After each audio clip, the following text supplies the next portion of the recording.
दोस्तों, आज हम जानेंगे एक किसान और दुकानदार की कहानी, मक्खन का वजन। एक बार एक किसान था जो नियमित रूप से एक दुकानदार को मक्खन बेचता था। एक दिन दुकानदार ने यह देखने के लिए कि किसान उसे मक्खन तो पूरा तो दे रहा है ना जितना वह पैसे देता है, इसके लिए उसने मक्खन का वजन करने का फैसला किया।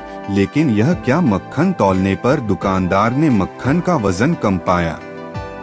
फिर मक्खन का वजन कम मिलने पर दुकानदार किसान को सजा दिलाने के लिए अदालत ले गया।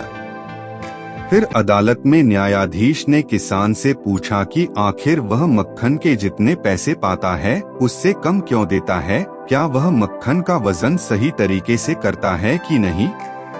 तो यह बात सुनकर किसान ने जवाब दिया, सरकार, मैं आपका सम्मान करता हूँ, लेकिन मैं एक गरीब आदमी हूँ। भला किसी तरह से मैं मक्खन बनाता हूँ, लेकिन मेरे पास इतने पैसे कहाँ है कि नापने का बाट खरीद सकूँ। मेरे पास तो नापने के लिए इतने महंगे बाट ही नहीं है। फिर मुझे कैसे पता चलेगा कि मैं कम मक्खन दे रहा हूँ। न्यायाधीश ने जवाब दिया, फिर आप मक्खन का वजन कैसे करते हैं।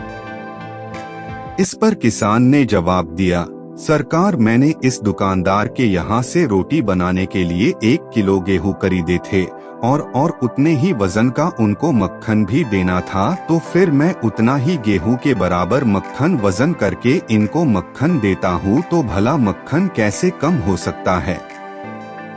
किसान की यह बात सुनकर न्यायाधीश को यकीन हो गया कि दुकानदार ने किसान को गेहूं ही कम वजन करके दिया है। तो फिर उस दिए गए गेहूं का वजन कराया गया तो वाकई गेहूं कम निकला।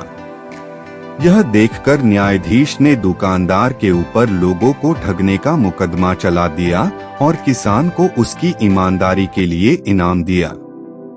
इस तरह धूर्त और ठग दुकानदार को अपने ही किए गए गलत कार्यों की सजा खुद से मिल गई। कहानी से नैतिक शिक्षा।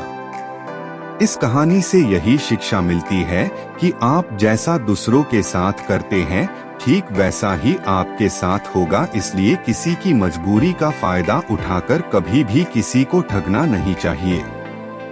इसलिए इस कहानी से हमें यही शिक्षा मिलती है कि कभी दूसरों को धोखा देने की कोशिश नहीं करनी चाहिए।